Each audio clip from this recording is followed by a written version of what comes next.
What it do, cuckolds? It's your boy, the hater. It's a windy day. It's a cold day. But the hater is still out here, hater outdoors, doing it for the people. Now, let's get to it.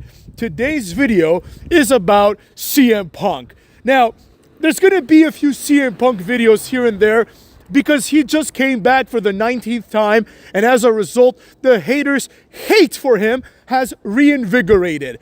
I was thinking earlier last night when I was taking a piss about how much I dislike CM Punk.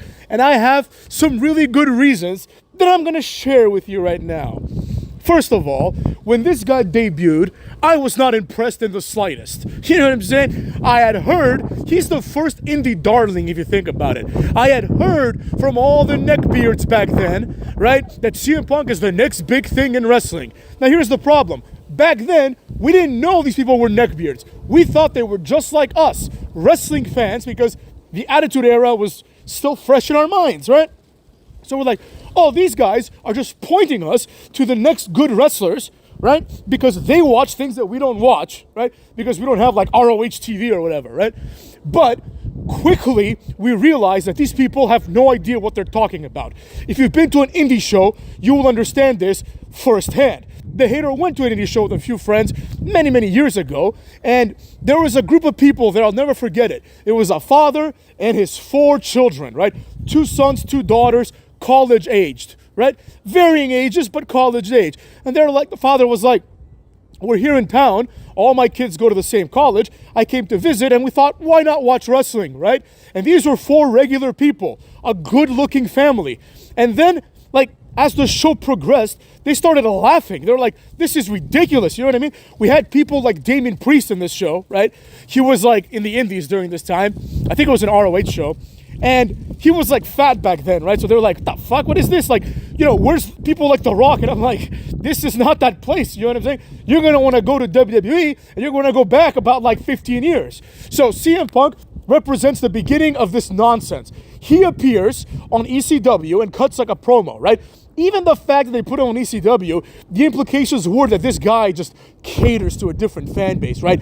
It's almost like a slap in the face. It's like WWE keeps the wrestling world going, and the indie people were always like, we're better. Like, you have like all these indie jobbers, being like Kevin Owens eventually being like, I'm better than John Cena. Like, you obviously are not.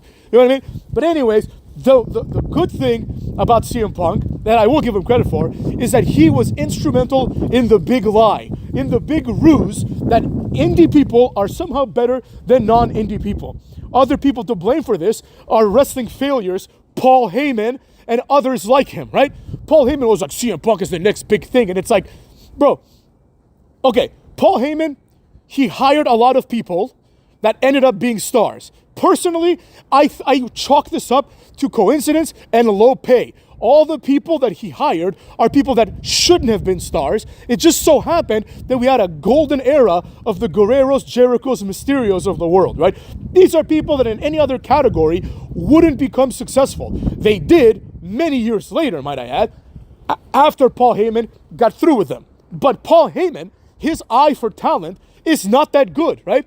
At one point, this guy thought that Curtis Axel is a big deal. And here we are. You know what I'm saying? But that's neither here nor there. Back to CM Punk. This guy debuts, and his thing is he's straight edge. First of all, the hater doesn't drink, but the gimmick is nevertheless annoying, right? It is an annoying gimmick. Oh, I'm better than you because I don't drink. That's great, bro. Keep it to yourself. You know what I'm saying? Keep it to yourself. This idea of people just like making one life decision and then telling you how much better they are than you is annoying, right? This is basically the same gimmick as Kurt Angle. Kurt Angle was like, oh, I practice abstinence. That's great, man. The hater is a fan of young people who practice abstinence. However, it's annoying for someone to tell you that they're better than you for doing this. So that off the bat, I dislike this jobber. Then I see him wrestle, and I'm expecting like crazy shit. So he comes out to the ring, and I'm like, this guy's gonna do crazy shit? I mean, look at him, right? He's not capable of doing crazy shit. And I was proven correct immediately. He did a springboard clothesline. Then he did the Anaconda Vice, which was a boring move.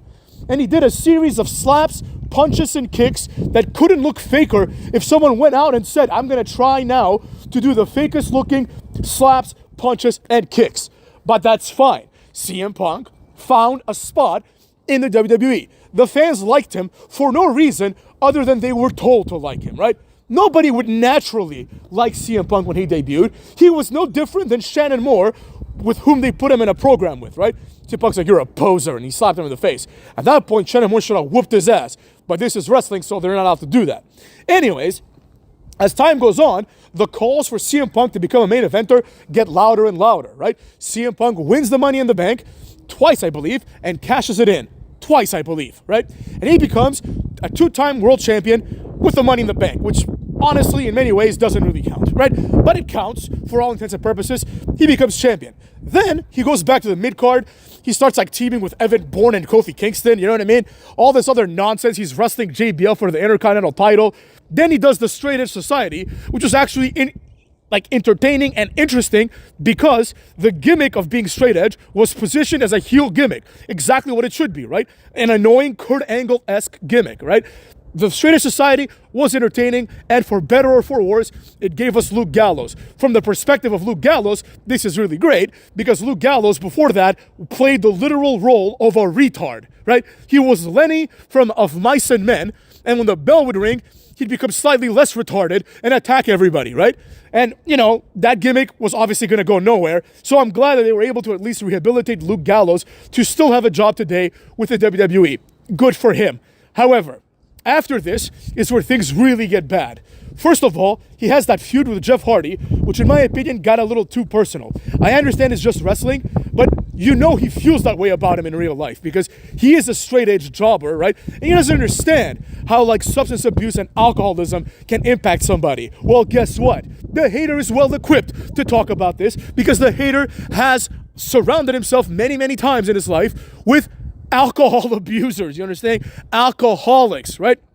The hater knows a lot about Alcoholics Anonymous. The hater has a lot of respect for people who quit drinking. And as I've said in this video and many others, the hater also quit drinking many, many years ago, either before this channel or shortly thereafter. But nevertheless, the point is, I personally, even back then when I was probably an alcoholic, right?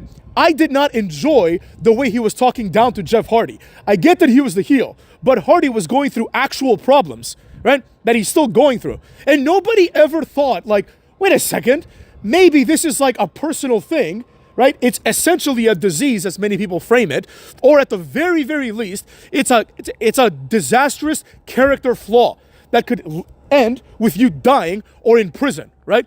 As it did with Jeff Hardy, who has been to prison, or jail, I should say, many times, right? Now, with that, or maybe not many times, but at least once, I think. I read it on Wikipedia. It must be true.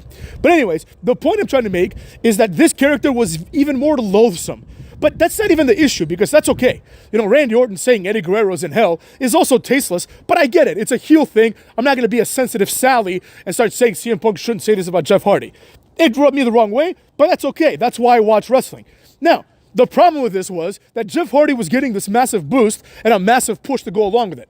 Jeff Hardy was him. Jeff Hardy is someone that can only be described as an overachiever in wrestling. If you told someone in 1998 that one of the Hardy Boys, right, Jeff Hardy, would be a multiple-time world champion, they'd be like, what the hell are you talking about? But yet, here we are. Jeff Hardy was getting the push that he deserved. Now, personal problems aside, which obviously become professional problems, CM Punk almost stole that momentum from Jeff Hardy and did fuck all with it, right? After he loses the title and doesn't do anything with it, CM Punk once again is a jobber. He does nothing with his career, and then one day out of nowhere, right, as if this guy couldn't be any more hateable, he cuts the pipe bomb promo. Now, the hater is an honest man, and when he cut the pipe bomb promo, I was like, wow, this could be a great storyline. But ultimately, it ended up not being a great storyline because John Cena had to do John Cena things. Like John Cena, instead of coming out the next week and being like, shut your mouth, shut the fuck up, you know what I'm saying? He was like, CM Punk is right. You know, Vince McMahon and like John Laurinaitis shouldn't silence him. You know, it's all about saying what's on your mind. Like, shut the fuck up, you know what I'm saying? This guy's basically saying you suck, right? He's saying you suck and you've stolen the spot from people like Luke Gallows and Tyson Kidd. You know what I mean? Have you lost your mind? And then this leads to the CM Punk title win, which was a big deal, right? It was a big deal, even though he had been a multiple-time champion, right? Which he shouldn't have been, because this moment would have meant so much more if he hadn't been a multiple-time champion. This was a big deal due to the storyline, right? Then he starts holding Vince McMahon hostage. And as a result, this leads to the most nonsensical thing ever. CM Punk, who basically threatened to quit the company, right? And ultimately did quit the company, comes back, right? Then Triple H becomes like the GM or whatever, and they have this one episode where everyone votes no confidence. And the only people wrestling are CM Punk, Triple H, like Sheamus and John Cena. So they have like a match, right? And CM Punk's on commentary. Can I wear your jacket? And people like still think that's like some great one-liner, right? But I didn't like this at all, because CM Punk, who was the catalyst behind all of this shit happening, he's like, if I had a problem, I'd say it to your face. Would you? Because when you had the problem, you ran to the ramp and said it, and the mic was cut off. You didn't say it to anybody's face, right? Until you had the power, right? So with all that being said, to me, CM Punk became this detestable piece of shit wrestler, right? Like on a human level, you know what I mean? Like, whereas, for example, I might say Trick Williams sucks, but I'm sure he's a nice guy, or Obafemi, or Axiom, or Nathan Frazier. With CM Punk, I don't like him as a person from what I understand, right? So then eventually, he unceremoniously quits the company, basically, right? Or he lets his contract expire. This guy wanted to be a main eventer, but he wasn't a main eventer. The Hater was at that WrestleMania where he wrestled The Undertaker, and nobody cared. Like, on TV, it looked like they cared, but the crowd was far more hyped if you were there for the main event between Cena and The Rock, obviously, right? Yes, there was a few disgruntled neckbeards who had made their signs, you know what I mean? So, that's how that went down. But, you know, but basically, the way that it went down was that, like, the few disgruntled neckbeards were on CM Punk's case, but the rest of us didn't care. We were there for the main event. You understand? So with all that being said, CM Punk eventually, like, he stuck around for a little bit, and then eventually he quit, right? And then he went and did other things. You know, no need to talk about that. That has nothing to do with his personal character. If anything, those are things that make me respect him. You know what I mean? I will give him props. Like, he had the balls to go into the UFC. Not the balls of getting your ass kicked, because anyone can do that, but the balls of essentially embarrassing himself as he did, right? Because the fact is, he's supposed to be this tough guy, and if you get exposed, that might then have consequences for the rest of your career, right? Now people will be like, oh, this guy's a pussy. Like, I'm not going to hire him to do a movie or hire him to do wrestling or whatever the case may be. So that's how that went down. But basically, eventually, what happened was CM Punk left and then joined years later AEW, right? This was also a big deal, right? Because it showed that there's someone who is, for better or for worse, a big wrestling name who joined the other company. He did good for him. It led to nothing, and in my opinion, it led to a disaster for AEW that they're still trying to dig themselves out of, right? CM Punk ruined his reputation further, but the neckbeard jobbers, the neckbeard jobbers didn't give him the props that he deserved, right? In terms of like him coming back. So I guess he felt like it's time to leave again. But before he left, he decided to take a swing, essentially. A fucking jobber of his own, Jack Perry, almost like Jack Swagger, you know what I mean? He tries to like bury this young guy, which I don't really care about. You bury him all you want. But the fact is, you tried to bury this young guy, right? And for some reason, the same fans that were like, oh, CM Punk this, CM Punk that, all of them, all of a sudden, were on his side. I couldn't believe it. The video shows clear as day that Punk is instigating him. Maybe Jack Perry pushed him first. I don't remember, to be honest. But Punk clearly was instigating him, right? Punk was telling him, you got to do things this way. And it's like, dude, you're not the owner. You know what I mean? You're not the boss of me. It's as simple as that. And that's the problem with CM Punk. He's always thought that he's the boss of people. CM Punk has always thought that he is better than everybody else. And the fact of the matter is, he's not better than anybody else. He's a jobber. I put him on the same category as Austin Aries. These two guys who don't realize that they're at best mid-carders, but they act like main eventers. The only difference being that with Austin Aries, he stayed a mid-carder, would be generous, an undercard nobody, right? Whereas CM Punk became and is still somehow a main eventer, which brings us to the most recent return. I'm going to group all of these WWE returns into one. CM Punk comes back and basically does nothing for a year, right? Then this second year, he has a feud with Drew McIntyre, which I will concede is one of the better feuds. In fact, if you compare CM Punk's work this year to Cody Rhodes' work or Gunther's work, obviously CM Punk has had a better year.